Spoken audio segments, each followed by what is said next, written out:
नमस्कार दोस्तों, स्वागत है आपका पहल क्लासेस के यूट्यूब चैनल पे। आज हम बात करेंगे 3 सितंबर के डेली करंट अफेयर्स के बारे में। तो शुरू करते हैं अपन। आज के करंट अफेयर्स में दोस्तों कुल 20 क्वेश्चन हैं, उनके बारे में अपन विस्तृत चर्चा करेंगे। तो दोस्तों आज का पहला क्वेश्चन, हाल ही में किस राज्य में भारत के सबसे लंबे नदी रोपवे का उद्घाटन किया गया? तो दोस्तों वो राज्य है असम। राइट आंसर हो जाएगा इसका डी। यह रोपवे कुल 1.8 किलोमीटर लंबा है, जो ब्रह्मपुत्र नदी पर गुवाहाटी और उत्तरी गुवाहाटी को आपस में जोड़ता है। इस रोपवे का संचालन गुवाहाटी के कचहरी घाट से उत्तरी घाट के डोल गोविंदा मंदिर के बीच किया जाएगा। असम की बात करें तो दोस्तों असम की कैपिटल है वो है दिसपुर, और यहाँ की लिटरेसी है दोस्तों 72.19, और सेक्स रेशियो है जो दोस्तों 958/1000। पॉपुलेशन है यहाँ की 3.09 करोड़। मुख्यमंत्री है यहाँ के दोस्तों सर्बानंद सोनोवाल, और राज्यपाल है दोस्तों यहाँ के जगदीश मुखी।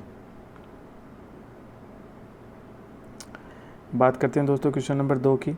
हाल ही में किस देश के राष्ट्रपति ने कला सागर क्षेत्र में अब तक के सबसे प्राकृतिक बड़े गैस भंडार की घोषणा की है? तो दोस्तों वो है तुर्की। राइट आंसर हो जाएगा इसका सी। तुर्की के राष्ट्रपति के अनुसार काला सागर में फतेह नामक ड्रिलिंग जहाज द्वारा खोजा गया एक गैस भंडार 320 अरब क्यूबिक मीटर का है।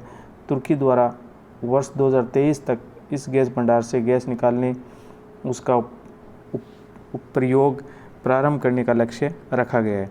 गैस का यह भंडार पानी की सतह से 2100 मीटर की गहराई में स्थित है।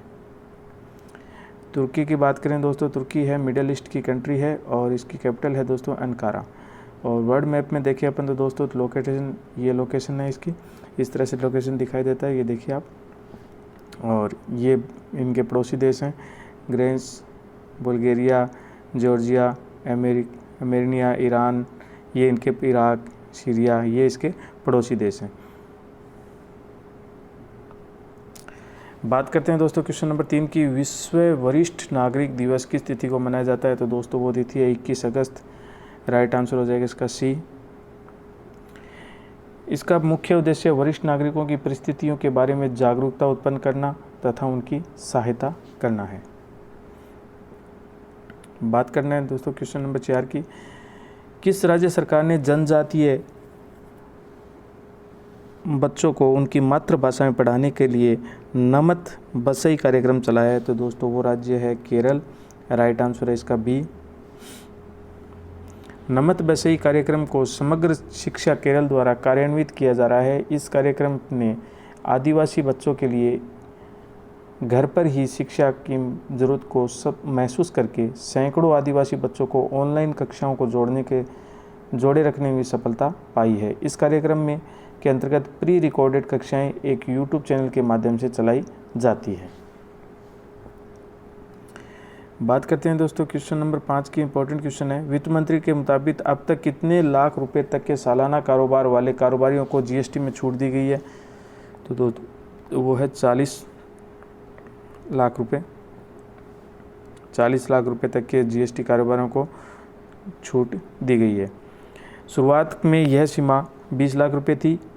इसके बाद 1.5 करोड़ रुपए के टर्नओवर वाले कंपोजिशन स्कीम के विकल्प चुन सकते हैं। इसमें उन्हें 1% का भुगतान करना होगा।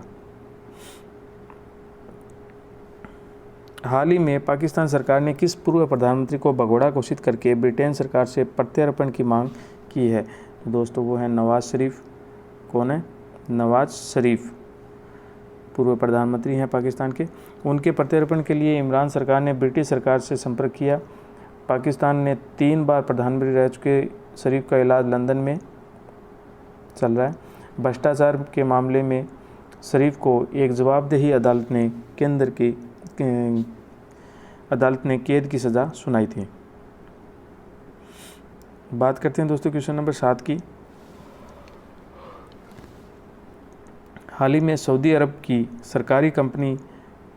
सरकारी तेल कंपनी सऊदी अरामको किस देश के साथ 75 1000 करोड़ रुपए का एक करार ख़त्म करने का फैसला लिया है? तो दोस्तों वो है चाइना, राइट आंसर ए।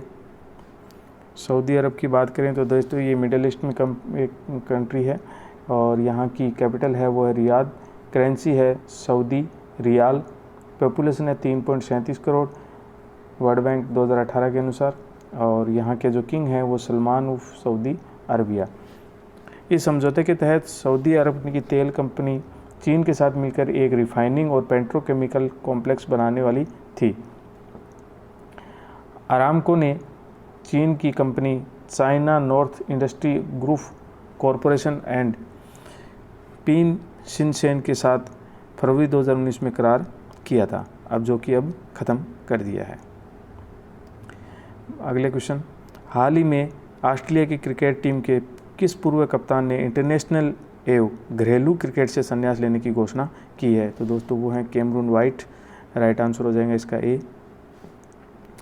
ऑस्ट्रेलिया क्रिकेट टीम के पूर्व कप्तान कैमरून वाइट ने अंतर्राष्ट्रीय एवं घरेलू क्रिकेट से संन्यास लेने की घोषणा की है।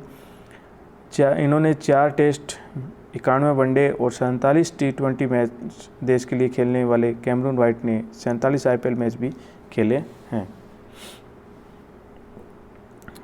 अगला क्वेश्चन, किस राज्य सरकार ने हाल ही में इंदिरा रसोई योजना लॉन्च की है? तो दोस्तों वो राज्य है राजस्थान, राइट आंसर हो जाएगा इसका बी। इस योजना के तहत ज़रूरतमंद और गरीबों को 8 रुपये प्रति प्लेट में स्वस्थ और पौष्टिक भोजन मिलेगा। योजना पर राज्य सरकार ने प्रतिवर्ष 100 करोड़ रुपये खर्च करेगी। राज्य सरकार प्रति थाली सरकार को 12 रुपये का अनुदान दे रही है और 8 रुपये वाले खाने वाले को देना पड़ेगा, यानी 20 रुपये की एक थाली होगी। इस योजना के तहत रोज़ाना 1,34,000 और पूरे साल में 4,87,00,000 लोगों को भोजन कराने का लक्ष्य रखा गया है। अगला क्वेश्चन, तेंजिंग नोर्गे राष्ट्रीय साहसिक पुरस्कार 2019 किसे दिया गया? तो दोस्तों वो हैं विंग कमांडर गजानंद यादव को, राइट आंसर हो जाएगा इसका डी।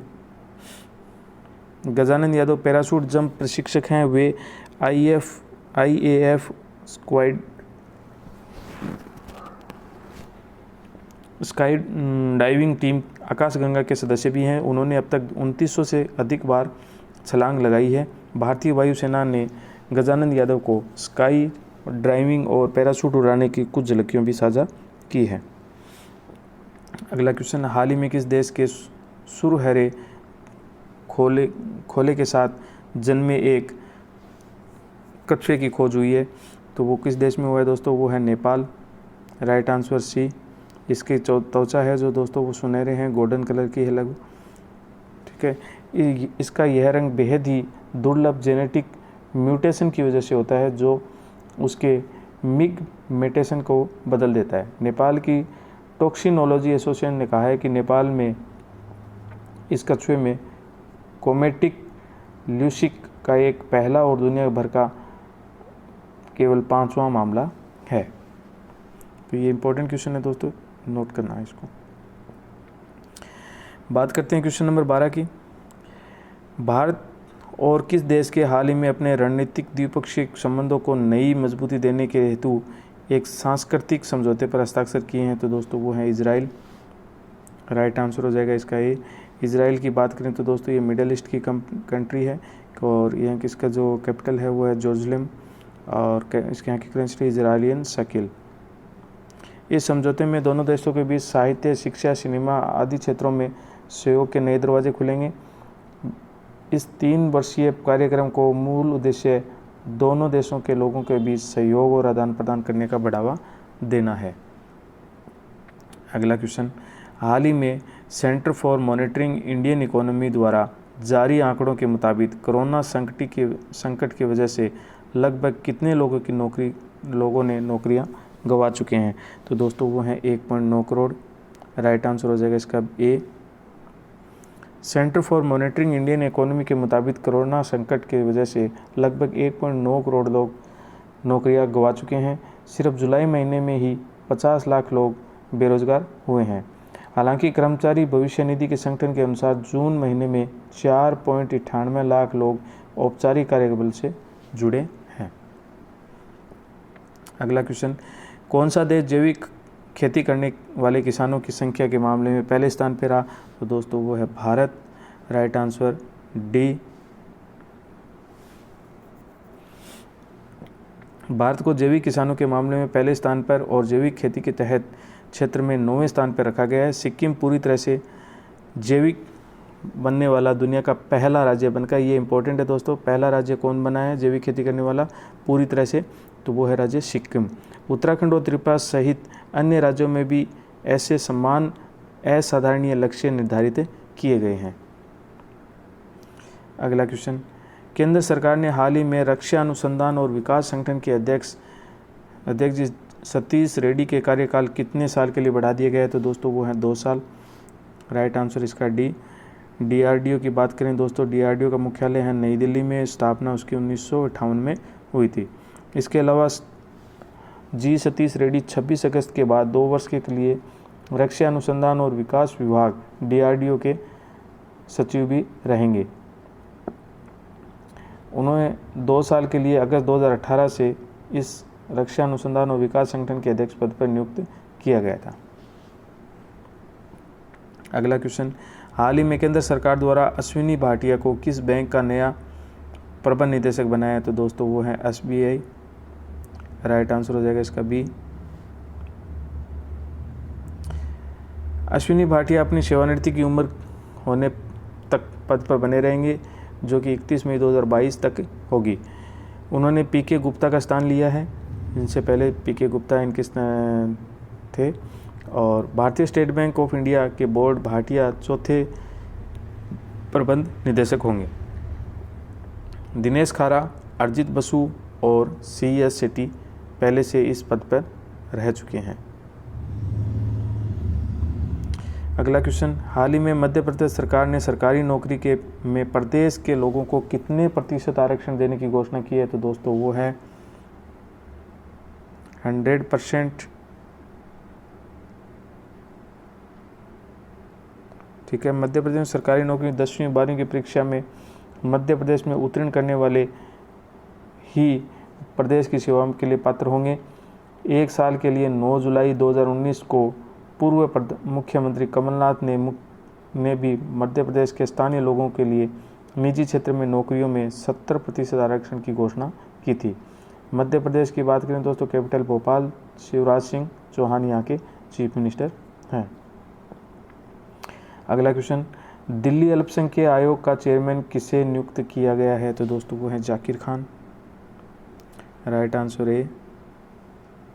दिल्ली अल्पसंख्यक आयोग के चेयरमैन डॉक्टर जफरुल इस्लाम का कार्यकाल खत्म होने के बाद जाकिर खान का नया चेयरमैन बनाया गया है। अल्पसंख्यक आयोग के चेयरमैन का कार्यकाल 3 साल का होता है। अगला क्वेश्चन दोस्तों, सिक्किम के नामची में किस भारतीय फुटबॉल टीम के पूर्व कप्तान के नाम पर एक स्टेडियम का नाम रखा जाएगा, तो दोस्तों वो है बाईचुंग भूटिया। यह स्टेडियम बाईचुंग भूटिया के जन्मस्थल दक्षिण सिक्किम के तिनकितम जिले से 25 किलोमीटर दूर है। भारत में अब तक का यह पहला ऐसा स्टेडियम होगा जिसका नाम किसी फुटबॉलर के नाम पर होगा। साल 1995 में भारतीय सीनियर फुटबॉल टीम के पदार्पण करने वाले बाईचुंग भूटिया ने 2011 में फुटबॉल से संन्यास लिया था। उन्हें साल 1998 में अर्जुन अवार्ड और 2008 में पद्मश्री पुरस्कार भी मिल चुका है। बात करते हैं दोस्तों आज के अंतिम क्वेश्चन की। हाल ही में केंद्र सरकार ने कोरोना महामारी को देखते हुए ड्राइविंग लाइसेंस एवं वाहन संबंधी अन्य दस्तावेजों के नवीनीकरण की सीमा कब तक के लिए बढ़ा दी गई है, तो दोस्तों वो है 31 दिसंबर तक। राइट आंसर हो जाएगा इसका बी।